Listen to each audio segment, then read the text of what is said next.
Okay, well, Hank, thanks so much for joining me on the show. You and I have had this scheduled for a while, and I'm really looking forward to chatting. We'll get into your whole story, but first, I just wanted to say thanks for taking the time to do this. Yeah, thanks for inviting me. This is quite interesting thing to do. So yeah, thanks for the invitation.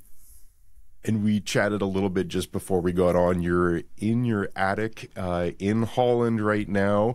You renovated that when your kids left out of the house, and you use that as an office space during the pandemic. Looks like I a did. beautiful area to work. So that's very Yeah, cool. exactly. So for your viewers, just in terms of geography, I'm 45 minutes southwest of Amsterdam, which most people know. I'm very close to the North Sea coast. And yes, this was my office with the many conversations that we had during the pandemic with customers, talking to them about, their business and how we could support them. Did not travel for more than 2 years, I think. And then after leaving Prologis in mid 2022, yeah, this was indeed redecorated to become my office, my home office, for the company that I now run. You've almost got the opposite situation going, where I've got a really dark background and you've got this very clean white background. We're polar opposites in our background right now, but it looks really good. So Yeah. thanks again for joining me on this. And I want to start by just getting your background, and later on, I would just want to hear what you're up to right now. But with your experience in Prologis, if you could just give me your background on what you did at Prologis, how long you were there, what you were involved in. Yeah, great question. So my work life started in 1990. That's long before I joined Prologis, but I have always been interested in industry and logistics. So I started my working life in the airport authority company for Amsterdam Airport. So I was in charge of air freight marketing, and later anything that had to do with the airport capacity planning, the strategy for developing the runways and all the rest. So that was the transportation infrastructure piece in my working life. I then moved to transport financing, infrastructure financing. So went to a company called PricewaterhouseCoopers and was in that corporate finance team. Was involved in project finance, privatizations, including airports, and financing big airports infrastructure projects. Then moved to a logistics service provider, a Swiss company called Kuhn and Nagel. Worked for them in terms of anything that had to do with airports logistics, all components that you fly to an airport or ship to an airport for operations or construction. That's what my team did. And then in 2003, I got a phone call from a gentleman in New York asking me whether I wanted to join Prologis. At the time, that was A&B Property, by the way. And my role there has always been client management. We called it global customer solutions. We called it customer-led solution with different names over time, but it was the account management role for all our multi-market repeat business customers for Europe. In the early days of joining Prologis, I was a jack of all trades because I was leasing space, I was doing operations, I was managing development leasing programs. I was in charge of marketing. But after the merger with Prologis in 2011, I really got back to the core function of running that customer relationship management team. And when I left, that team was 7 people, just in charge of all European occupiers, customers. So I think a lot of people are familiar with Prologis, and they probably think mostly of as the U.S. as being the major market that they're in, but Prologis has extended well beyond just the U.S. So when you were there, how big was that portfolio? And not exact numbers, but just broad terms, how big was their portfolio in Europe? Good question, Chad. So for your viewers, the company that's now called Prologis is a merged business. It consists of Prologis, A&B Property, and various other companies that were acquired by either one of the 2 main companies that merged in 2011. So when I joined A&B Property in 2003 in September, I was the first hire in Europe. I always say jokingly, I was the test animal. I was put out there to set up the European business for A&B Property. Prologis had already entered Europe earlier than that. They went to Europe in 1997 and had built a pretty vast business already. When A&B started in 2003 and I joined, we literally had bought 2 buildings, 2 assets in Paris airport. We had 1 ground lease committed to develop space at the airport of Madrid, Barajas, through a tender process. And we had acquired land to do our first spec development in Amsterdam at the airport. So there were 4 projects, but that was all. We had no team, we had no relationships, meaningful relationships with local brokers, with customers, with development partners. So it was a very interesting period because I don't think I've learned as much in the later years than I've learned in the first years at A&B Property at that time, because you had to do all things. I had to lease space in Germany and Italy and Netherlands and UK and Spain before we had country teams. When we had country teams, that was done by, of course, the local team. But I was initially really responsible for that. So in terms of my learning curve, my learning experience, those years were quite special.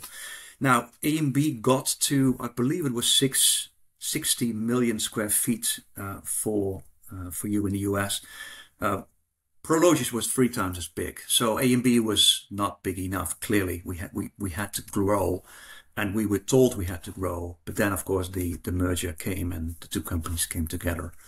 And it was a merger of equals, as it was called. So literally, the 2 organizations were integrated. And I think we really had, skill sets on both sides that could complement one another, which oftentimes in mergers you don't have, and therefore they don't always succeed. But I think for your viewers, at the time when I joined, when the merger happened, I think at A&B, our Europe portfolio was 30% of the global business. Of course, the Prologis Europe business was much bigger. But the A&B piece for that portfolio that I know, it was 30%. These days at the merged company, it's less than that because obviously the company has grown in all markets, but certainly in the US through various larger acquisitions of portfolios of companies. Compared to the growth that we've seen in Asia and Europe, the proportion of the ratio for the US, the Americas is much bigger. It's probably now 70%, 65% US, or the Americas as we call it, and then the rest is Asia and Europe. Yeah.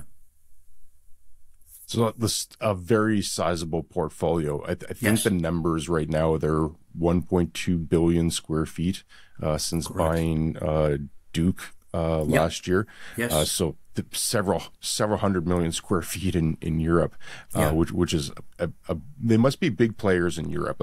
Is it a well-known brand in Europe now? I think probably the most honest answer to that, Chad, is that the Europe market, and probably not only Europe market, the industrial market is very fragmented. There are, Prologis certainly is the biggest player in terms of the portfolio, but there are many other competitors. Most of them are regional competitors, so companies that only compete with Prologis in Europe and not globally. But the likes of Goodman, the global players, obviously also have a presence in Europe. I think it's always a little fuzzy what the market share is, but it's certainly true that Prologis is, in terms of portfolio, the largest and is considered to be the leading player in terms of its strategy, its innovation, and all the rest. But there is a whole world out there of competitors. Again, some are regional, national, some are global. And it differs market by market, by the way. In some markets, Prologis is absolutely the biggest. And in some we're one of probably 20, 30 larger players. Yeah. Yeah, it's really interesting you mentioned that because I found that even in the US, so Prologis' entire portfolio called 1.2 billion, that's that's global too. That's not even just the U.S. But in Yeah. the U.S., there's about 22 billion square feet worth of inventory. Right. So even if you just took their entire portfolio, the biggest property owner only owns less than 5% of the Yeah. entire market. So it Exactly. really is a fragmented market on that. It is. It is. In And the only Europe, other maybe interesting difference, if you look at Europe versus the global Prologis business, again, I'm no longer with Prologis, but I can speak about it. If you look at the concentration of, let's say, the top 25 occupiers in the list of customers, the Europe percentage is much, much higher. There's a much bigger concentration of that top 25 as a proportion of the total portfolio in Europe than it is globally. Now, number-wise, that's logical, but it is certainly true that a lot of certainly the logistics service provider customers have European roots, have at some point, started their life in Europe. So they're very powerful, very big. And Prologis has, gained its fair share of that. So I think at the top of my head is, I think the top 25 was like 35% of our business, which is a lot. oh well. That includes the logistics service providers, it includes the large automotive companies, the e-com players, all of that. So you have a smaller number of very, very big, very powerful companies to deal with, whose buying power is incredible. What have you? It really is. Yeah. What have you noticed? And even from earlier in your career, Prologis, where you would be working in Italy or you'd be working in Spain, or all over Europe, what have you noticed as similarities and differences between the different countries there, and not necessarily in a societal or other context, but really just in like the real estate context on how companies view industrial real estate? Is there a lot of similarities or are there a lot of differences between a company that's leasing industrial space in Italy or a company that's leasing industrial space in France? Yeah. I think the importance of industrial real estate for those customers is probably alike. They all want to be, in the most important logistic location or hotspots, corridors, whatever you want to name it. So the interest in industrial doesn't differ country by country. What makes it very hard for customers, but equally I think for brokers and for developers, is that Europe is a subset of, depending on how you look at it, 20 plus countries, with each one of them having their own legal systems, their own fiscal systems. Contracts are different. Some look at gross space, some look at net space, all those different things. In some places, customers responsible for maintenance of this, and sometimes it's triple net. It is a myriad of differences, which makes it quite hard for multi-markets, so the larger global or even pan-Europe customers have to do business differently country by country. Not even because of culture or language, but the way business is done is different in every country. Even within a country, look at Germany. If you go to a broker in Germany, a larger broker firm, they will probably say to you, well, we've got this gentleman in the north of Germany. We're very good at that, but actually in central Germany, we're not that well positioned. And in southern Germany, it's not one country. Even there, it is a very regional, maybe even local country. So it's been, now that's hard on the one hand. It makes life, from my opinion, very interesting because it's not easy. If you want to be a big player in that market and manage all those differences, and yet become, the leading player, that's not an easy job. That's not just a matter of having scale and having financing and all the right tools behind you. It is, door-to-door combat almost. It makes life, I think, I find it fascinating. But some will be a bit disappointed or surprised at how different Europe is. And one clear example that I've seen from the very start is the Netherlands, where I live, and the northern part of Belgium, the neighboring country, speak the same language. We can understand each other. There could not be two countries that are more different than those two. So people that think, well, we've got this Dutch gentleman and we'll let him do business in Belgium, he's going to have a hard time. So ultimately, what I think Prologis did and others did is you have to have local people, local relationships, see where you can have the benefit of scale. But the reality is it's a fragmented, very diverse marketplace. Yeah, and the language barrier, as you alluded to, has got to be a large challenge as you're going, perhaps having one conversation in the morning with somebody in France, in the afternoon you're having a conversation with someone in German, and then in the evening you're having a conversation with someone in Italy. That's a lot that you've got to juggle at any given day. So. And it's little things, Chad. It's how you get dressed to a meeting. In some places, you've got to be dressed up with a suit and a tie. In other places, you're not supposed to do that. If I would have a light blue shirt in the UK, they don't like that. They want to see a white shirt. So it's very tough. In some places, in a meeting, senior and junior, they're all mixing up and speaking to one another. In others, you're not supposed to speak up if you're junior. So you have to be really well prepared to navigate that space. But I think, again, we've done a good job, in my opinion, doing that. But sometimes it's a struggle. It's a challenge. Yeah, that's what makes life interesting, is having new challenges to go after. I want to go back to the part about what companies look for that you've dealt with in Europe. And you mentioned they all want to be in large logistic hubs. They want to be strategically located.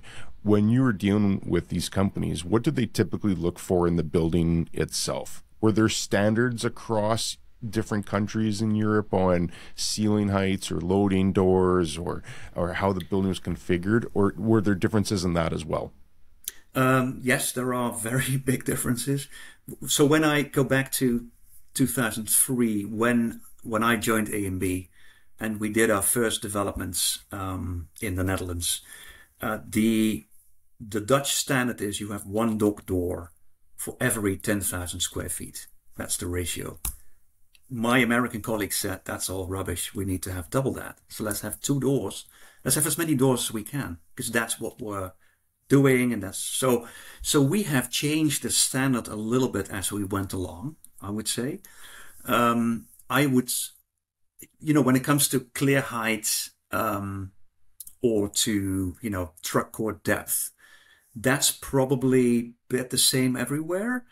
Where it becomes different again is fire regulations. So in Germany, if you want to go 34 foot high, the regulations are different from that same building that you would build across the border in, Austria or Switzerland. So there are definitely local changes or differences. But I would say an established, experienced occupier who knows his staff will demand the same things across Europe. And I think the bigger occupiers definitely have influence, and they should, over what they're procuring, what they're buying. So I think over time, we've seen certainly a flight to quality with the likes of Prologis entering the market and other larger international developers. Certainly standards have changed. But in some markets you have a metal structure, and in some cases you have a concrete structure. Truck courts are differently paved across Europe. Some are concrete, some are asphalt, some are stones that can have grass grow, in it, like in Germany. It's not the same spec across Europe. I know Prologis, when I was there, we certainly developed what you could qualify as a European spec. But then there are all these translations that you need to do to get it basically approved by the authorities for your building permit, country by country, and even sometimes within a country it can be different. When for example, the Düsseldorf airport, this is a long time ago, had a big fire so the passenger terminal was on fire. That led to a whole change of fire regulations in that Orion Ruhr area, where previously a certain height was acceptable, and then all of a sudden that changed. So it's the same as what I just said. It's very different country by country, or even within countries. But occupiers certainly go for, of course, the best they can get, and I believe that we were definitely providing that. But it's moving the standard every time to a higher level. By the time that you believe you've just done the best there is, someone else will copy it, which is sort of what I've noticed with Prologis, all day long. We were definitely out there, certainly pushing the limit and getting better specs. But then the reality is that once you do that, you give that away to a contractor. It's no longer your own domain. Someone else will probably do the same. So that's the reality of being a market leader. It's not a bad thing. It's not state secret that happens. Yeah. I guess it's better to be chased than to be the one doing the chasing. Oh, yeah. But it's interesting how you still need innovation, even just building boxes, which that simplifies what an industrial building is. But it's essentially a box where people are bringing things in. The average person, the layman, wouldn't think that you have to be innovating in the industrial space. But as you alluded to, you do. If people are catching up to you, you need to stay ahead. They are. And I'll give you, maybe for your viewers, one very concrete innovation that I saw, which we did about 5 years ago.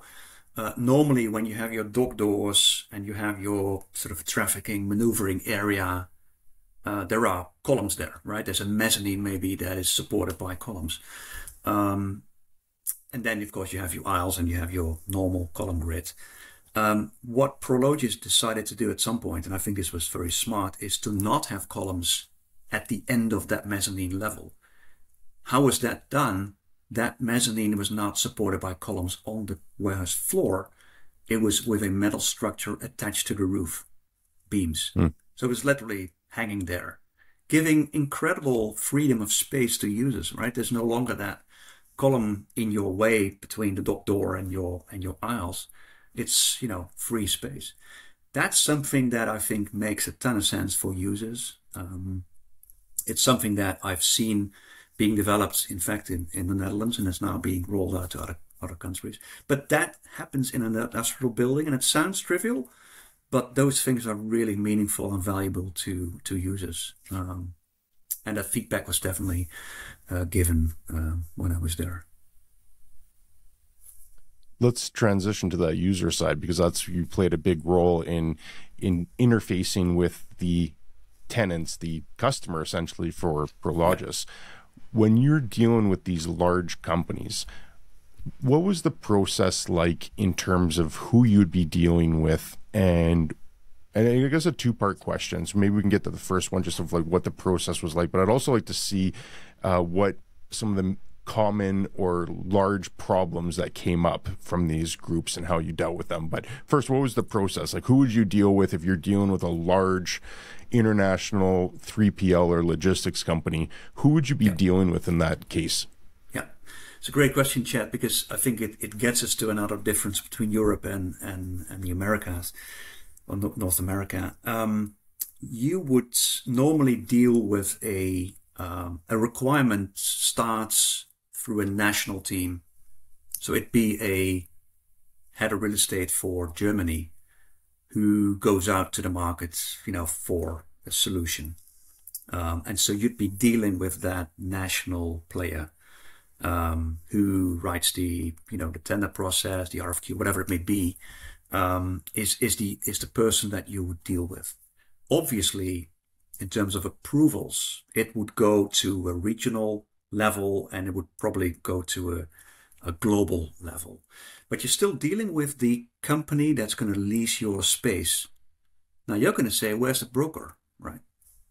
Don't you deal with a broker? The broker definitely is there. And there are companies that will say, here's my broker. He's the person who's going to represent me. You speak to him or her.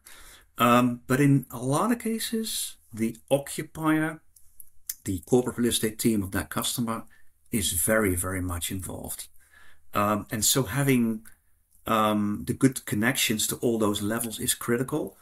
I'll give you, and I think I can probably mention that name since it's no secret. If you pick a German company like DB Schenker that we all know, when you have a requirement from them, it first gets approved by the national organization. It then goes to the Schenker AG, their sort of global company based in Essen, Germany. And if it goes over a certain threshold of investment, it goes to the mother company, German Rail, Deutsche Bahn in Berlin. So, and that process can be quite long. It can be typically 3-4 months if you're lucky. Then there's obviously lawyers and there's all sorts of other people involved. The brokers, when I joined, there definitely were brokers active and they were representing customers as well. But the strength of the broker, the tenant rep business in Europe, still today, I think is, with the exception of a few very qualified, good individuals, but is nothing compared to what you see in the US. Brokers are very good at, leasing space as what they call agency work. They're good at bringing investments. Their capital markets teams are often very, very good. But there are only a few that I think have true mandates to represent customers. Because all of them, many will say, I'm representing this customer, but then you have to really dig into, well, is that really true? Does that person indeed represent this customer, or is he an advisor? Is he like a second opinion person? Does he do other work for that customer, or does he represent them in France but not elsewhere? It's a market. It's a phenomenon that I think is changing. The broker business is becoming more professional and is growing, but nothing, I think, compared. And that's not a negative to Europe, but just an observation from what I know from US brokers, because I've been part of SIOR as well. Very, very different. So you deal with, back to your question, you deal with the company's real estate team who normally oversee multiple markets. And what were some of the issues? Because if I'm guessing to some extent your role would have been like the equivalent of a property manager, where people never call to tell you that you're doing a great job. They always call with an issue. There's always something going on. Yeah. So when you get a call, they're not saying, Hank, we just wanted to thank you for doing such a great job. Love everything we're doing. That's all we had to call for. They're probably calling with some kind of issue. Was there any common issue that came up, or was it always just having to deal with individual things as they came up? Yeah, in the work that I did, and again, when I left, and it's the name we still use, it's called Customer-Led Solutions, CLS, that's the name of the team. I think it's fair to say that the customers that I was representing personally, that I was responsible for, that included Kuehne+Nagel, DHL, but also BMW and some larger other industrial players. I really think that we had trust relationships. So the global head of real estate that I would deal with, not just for Europe, by the way, but for other requirements across the world, for which he would call me, I think there was a situation of mutual respect. He would not blame me for a leaking roof somewhere. But I have definitely been many, many times involved in situations where a situation got out of hand with a customer somewhere. That could have been a property issue, like a leaking roof. It's happened a few times. And that's normal, right? That's the way business is done. That just happens. But also payment issues, or you're doing tenant improvement work and specs aren't met, then that would definitely bubble up to me and my team. And some customers, therefore, can be very powerful and can be quite strong and maybe even abrasive, getting their stuff organized. The other side of the coin is, what if success happens? What if something really good occurs? And that's normally when you land a really big, wonderful, juicy build-to-suit and everybody is happy. Now, does the relationship manager who's been instrumental in that, i.e. me or someone in my team, get recognized for that, get rewarded for that? Probably not. It's like being, the manager behind the sportsman, and in the picture you see him sort of, you see the part of his head behind the sportsman, but you're not truly in the front there. You're not putting points on the board. And I've always decided to deliberately be in that sort of background position because it needs to be the win by the local team. The fact that I've helped manage that relationship and certainly contribute to that win, but we always call it winning outcomes. And we were rewarded for that. We were taken good care of when we did that. But it's ultimately the local team that does that deal, negotiates it. And sometimes I'm part of it and sometimes I'm not. And some customers see that. Well, they'll come to you at the groundbreaking and say, thank you.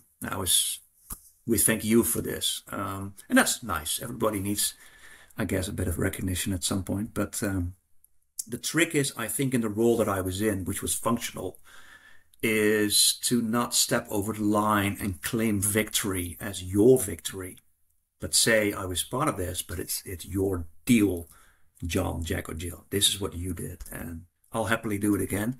I'll get my recognition when I take this thing to investment committee, and people will, understand what my role has been. But it's a fragile, it's a fine line that you have to be aware of, because if you're stepping over that line, local teams won't come to you because they're like, well, this ego is a bit too big. Let's not go there. And it's worked well both ways. But yeah, it's been an interesting job dealing with the good and the bad, with up cycles and down cycles as well. Because dealing with a customer in a good market is very different from dealing with a customer when things go sideways, which obviously in my time there has also happened in the financial crisis and so on. So I've seen everything. So you were just about 20 years at Prologis then? I was close to 19 years yep. in Prologis, yeah. Which I think probably is not unique. There's multiple people that will have gone over the sort of 15-year or even 20-year mark. But the organization is definitely getting more younger people into the organization. And it's a good thing for people like myself to at some point then, make room for the next generation. And that's what I've deliberately done last year, about a year ago, just to say, made my run, done what I wanted to do, and let's now make sure, other people come in. And I've spent, maybe 2 years before I left, training those people up and getting them in place before I could say, I'm off. Yeah. When you reflect back on a 19-year career directly in the industrial real estate space, any highlights, anything that really stands out for you as a theme, or something that you just really liked or perhaps didn't like about the industry? I think we're all a bit, deal oriented, deal junkies in whatever place we are. I think the best experience, the best year, if I remember, was 2015, when through, again, relationships that I had in Europe with a company that at the time was called Menlo Logistics. It was acquired by GXO, XPO, later GXO. We had very good relationships with their US board, and our chairman was well connected to the chairman of the mother company, Conway. So we had relationships at all three levels. And we were able in 1 year to do, in fact, it was, technically speaking, 2 build-to-suits. One in Amsterdam at the airports for Google. So data center equipment and spare parts. Big one with the most expensive land in our portfolio we could monetize doing that deal. So that was a big win. And then that same company acquired or procured from us 2 build-to-suits in the south of the Netherlands, Eindhoven, for Nike. So we had all those deals done literally in a year. Committed, I don't even know the number in terms of investment. It was a huge one. Literally weeks before they were acquired. And all those people were gone. they literally were totally replaced by the next generation in GXO, which is also part of the reality that I've been in. Sometimes you have these wonderful relationships and then company merges or people go somewhere else. So it can stop real quick. I think that was probably a highlight, if I had to say it, because it was so much relationship driven. Similarly, a couple of years after that, we did a big deal with a company called Arrow Electronics, 1 million square feet in the Netherlands, also certainly through my team. So those are good things, right? We all love the fact that we are able through trusted relationships to land good deals. If I look back at, of course, the 19 years I was in, for obvious reasons, the financial crisis was not a nice period to be in. For mostly reasons of having to let go of people that I personally had, hired because they had such good qualities and skills. But when, the world is on fire and the company is on fire. By the way, Prologis and AMB were both, of course, in trouble. Bit different, not that they weren't in similar financial positions, but both were certainly suffering. So that was not wonderful. That was not a good thing to do. There was some tragedies there, personal situations that were really hard to deal with. Now, I can honestly say we did our best, of course, help these people out the best we could, but it was not a wonderful period. So 2 to 3 years of difficulty, letting people go, having a development pipeline that no one wants to lease. We had not that much bankruptcies, but you had some payment issues with customers. So it's a very different, it's all hands to the pump, mentality you have to have at that point, just to keep the business going and keep the chin up, right? Not to get into a negative mindset in an office, but keep people motivated, keep them busy. That was tough, and we learned, I think, through the various rounds of layoffs how to even do that better. For example, I'll give you one clear one. The second round, we only call people into the room when the message was, we are letting you go. So everybody who was not let go was anxious and didn't feel well about that day. The third time, we let everybody in. Whether they kept their job or not, we let them come in. And they got what we had to say. But doesn't make the end outcome different, but maybe a better process in terms of how you deal with people that you respect around you. That's probably the upside, the good times and the bad times. The merger with Prologis, I think, was a different experience for me, because a reorganization, when you have to let people go, like I just said, in the financial crisis, you're part of it, you see it coming, it's not a big surprise, you deal with it the best way you can. Sometimes you're in a team that can influence the outcome. With a merger, you cannot. It just happens. A small group of people, for obvious reasons, has decided that that's what is going to happen. But you, as a regular person in a company, when you're not part of that very small elite group that knows what's going to happen, you don't know, and it's a big surprise. So that was sort of early 2011. That was a different experience. I'd never been in a merger. I'd done tons of reorganizations, but in different companies, but not a merger. Different dynamic. It really strikes me as you were going through that the economy, real estate specifically, is a cycle, and there's ups and downs, and the ups are very enjoyable. You celebrate the successes, and the downs are tough and they're painful. And I think that over this last 12 years or so now, give or take, we've been mostly on an up cycle, and perhaps now we're entering into this down cycle, and a lot of newer people into the industry haven't seen a down cycle. So there's probably been a lot of reasons to celebrate over the last 10 years or so. But if we do enter into a period of recession, and we'd be speculating, so I don't even want to go down that road, but it does strike me that over your 19-year career, you've gone through that cycle of the good times of celebrating the wins when you do a 1 million square foot build a suit, but also those layoffs and having to let people go that you would have liked and you would have wanted to keep. It really does emphasize how it is a cycle. It is a cycle, absolutely. And again, all of that has, parts that you can learn from, that I've learned from. We would deliberately, when we presenting ourselves to customers for big pitches, we deliberately used the word cycle tested on resumes of people that we were, presenting as the deal team or the people that were going to handle this big acquisition of this portfolio, because it makes a difference. It makes a difference whether you've been in it or not, whether you've seen, those two sides of the economy.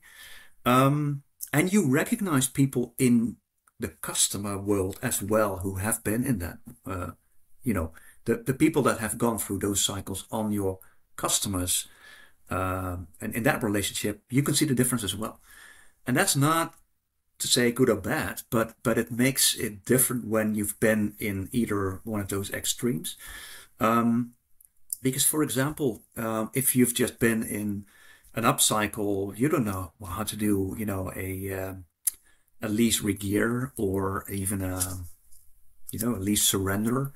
When the crisis hit, we could only do our best to get space leased under the terms that we felt were acceptable to the customer, but ultimately the customer decides. So there is not much that you cannot manufacture demand when demand isn't there, right? You can facilitate it, you can make it attractive, but when the market is just down and nobody moves, it's just very hard to do that. So our development portfolio relative to the Prologis, legacy Prologis development portfolio was small. Our problem was not as big as it was on the other side of the fence. But it's good to learn from it. I've learned to regear leases, how to deal with, people that say, give me a break, give me a lease, break. I don't want to leave this building. I want to stay here, but what can you do too? And we did the same thing, by the way, in Corona. In that time, of course, responsible for our biggest customers. And you'll probably notice from looking at public announcements, the clear position of Prologis was we're not going to give financial breaks or lease. Bigger customers still have to pay rent and lease space. Right? Because what we are going to do is help people who are in real trouble. So if you're well financed, the storm is hard for anybody. But if you're a big player, A credit, you're in good shape. This is a different reality for you than it is for this other company that literally can't pay tomorrow's paycheck for the employee. So we did that. That was not well received by these bigger occupiers because some were really tough and said, well, I'm this LSP, I'm in trouble. So what we then did, and I think that was the right thing to do, we decided that there was another toolbox of things we were going to provide to these bigger customers. For example, we exchanged a lot of bank guarantees, or even cash deposits for corporate guarantees, relieving cash for companies. We said to some companies, we're going to just regear your lease early. So your lease is out 2 years. We'll do it now. So we can give you free rent now.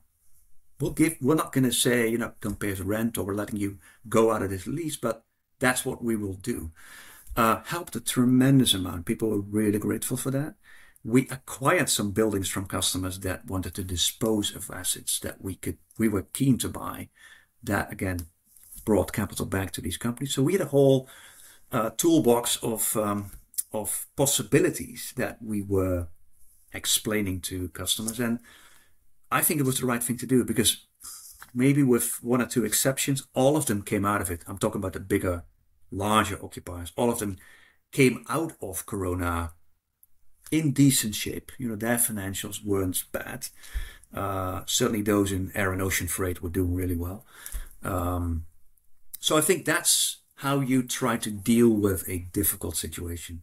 But if we had said, you're this big econ player, don't pay us rent, pay us back in 9 months, we would have put ourselves in real trouble, which also isn't the solution, right? You're there to help, but it also needs to be in balance with what you can do. And our possibilities aren't infinite as well, right? We're not a charity. We've got a business to run. So it's finding that middle ground in a respectful way. And again, some people have been yelling at me, and I expected them to yell at me. And most of them were like, yeah, not what I wanted to hear, but tell me what you can do. So that was done in this same attic office, 2022 until end of 2021. They were not great days, Chad. Yeah. I went through them too, and I would echo those comments. It was a tough time, but having the mindset of being positive, trying to come up with solutions, trying to come up with a way to keep everybody happy. I could see that that's a mantra of Prologis, and I'm sure that's contributed just to the success that they've had. So I agree with you. I really like that term that you brought up, the cycle tested, because I'm the same. I've been doing it for 18 years now, and so I went through the Great Recession as well, and then I went through pandemic, and you learn things. It's hard. You can't necessarily get that in a textbook or just hear about it anecdotally. You actually have to go through that. So I really like that term that you brought up there, cycle tested. And I think just in terms of maybe just quickly one final piece on sort of how to deal with these difficult situations. The same is true for how you deal with brokers, right? I know a lot of people on your show are in the broker business. If life is tough, if things aren't great, right, and you have to re-gear leases, or you have to make the best out of your development pipeline that you want to lease, what you should not do is say to the broker, we're not going to pay you, or we're going to cut your fee. Why? Because, well, the world's on fire. You're going to suffer from that. We never did that. I never did that. It was always a respected relationship, even in the times when I was doing leasing myself, if that deal had come through my network, I would still pay the broker. Of course, you have a relationship, a contract, a trusted relationship. You will not understand how many people there are in this business that would do something entirely different. And I think ultimately you can only do that once, because those same relationships you will need when times get better, when you want to get deals sourced, when you want to have a first and last look at something. So why would you do that? I've seen it happen around me, not in the company I was in. Fortunately, I think we were always broker friendly, but how short-sighted that is. And if the broker says, we'll chip in, we'll do something because we get it, that's different from saying, not going to pay you, or terminating your contract. For people that are the extended arm of your business, right? They're there for a reason. So just something to add to what you said. Yeah, there really is a lot of power in having those strong relationships. So I would echo that comment. Yep. So now that you've left Prologis, what are you up to these days? Okay, good one. I founded a little company, literally a vehicle for me to have my own business, called Summit Book. The reason I have done that is the one thing that I discovered during a broker trip. In fact, this is maybe a nice anecdote. I did a broker trip a couple of years ago with the top 10 of our largest broker clients, relationships, contacts, in Malta, and we were sailing with them on various ships. And I was on a ship for a day with a team of good friends. And of course, the skipper was there. So I got into contact with this guy, and I could see this was a man with a story. So I discovered that he was not only doing that work, he was not only skipper on a ship for 3 days in a week. For 4 days in a week, he was a dentist in Malta, in Valletta, Malta. So that opened my eyes, and I was like, oh, so you can actually do multiple things. I do one thing, right? I work with customers. I do that, 24 hours a day, 7 days a week. done it for 19 years. That's what I do. But this gentleman actually does two things well, with passion and interest. So that was the trigger for me to say, I want to be able to be free to do what I want to do. Because if I'm employed by Prologis, I can't have side jobs. That's the deal. That's my contract. But I want to do different things on a Monday than I do on a Tuesday and a Wednesday and a Friday. Maybe you want to take care of, an elderly parent, or I want to do something different. So Summit Book allows me to do three things. I've called it speaker, advisor, mentor. So speaker means I'm doing guest lectures in industrial real estate, supply chain management at a university in Rotterdam. I actually am a thesis supervisor and an examiner for master's students. I've done 15 this year, getting them through the whole program and getting them through the process of writing their thesis and going through defense. That's the speaker part. I do motivational speaking. I speak about presenting, right? Something I've always liked to do. So that's the speaker part. The advisor part is there are many businesses, not just in industrial real estate, but in the business-to-business world, who don't really understand how to connect with customers, how to be customer-centric, how to have an account management program. So I advise some companies in that. That's the advisor piece. And then mentor is I have young people. I have literally between the age of 35 and 60, people who mostly I've worked with in previous jobs or companies who are open to listen to an old dog who can reflect on life and careers and what's important and how they move from the one job to the next, or what's just keeping them up at night. I wouldn't qualify myself as a coach, right? I haven't got proper education to do that, but I've got 32 years of international business experience to share, and that's worth something. So it's wonderful to do, and I can do that face to face. I can do it from my office, wherever in the world I am. We travel a lot. I can do that online. So that's what I do these days. So it's all about, I would say, sharing, giving back, making best use of the things I've learned, good and bad, for people who are open to it. And that's something that I do, of course, commercially. I do it for individuals privately, but I also do it for companies through corporate contracts. And it still gives me enough latitude to do something that I want to do that has nothing to do with work. Again, we travel. We've always traveled a lot throughout the world. I've got two sons, aged 22, 25, who sometimes come to me and say, "Dad, we want to buy this house. How do we do that?" I want to have time for that as well. My life has been busy. Not a surprise. I've been in airplanes, probably there have been years when I was in an airplane 2-3 times a week.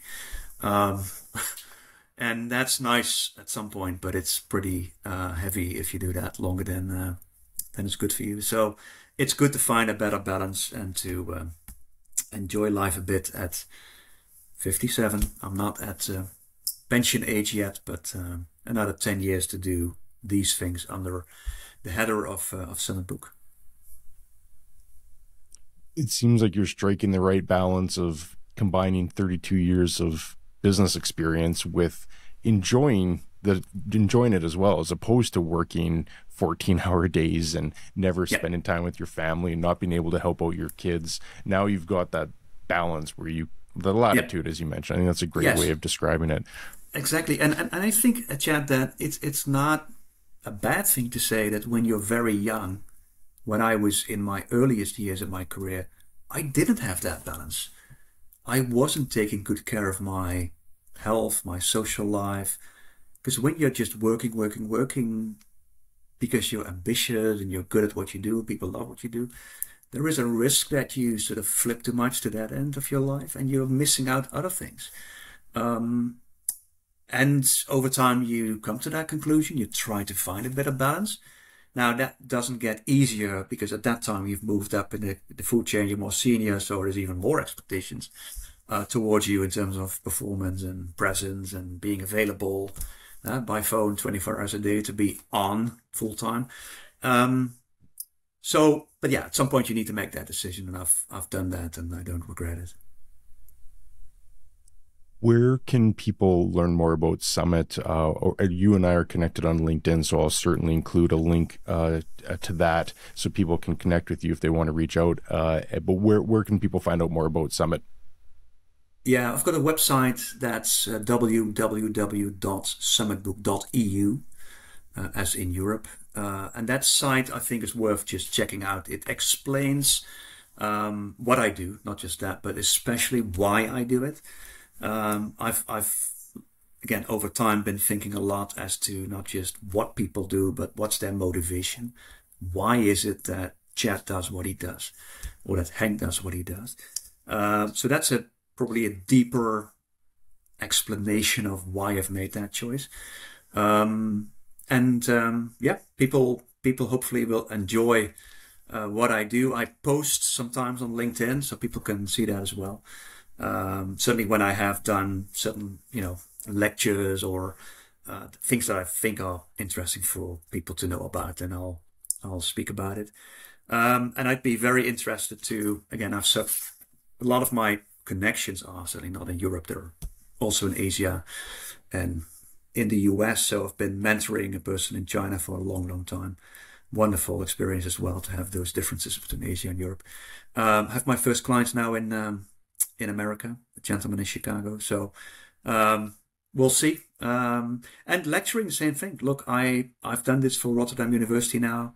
But that story about, what is the importance of industrial real estate for different customer segments, for, the air express business or the contract logistics world or e-com last mile.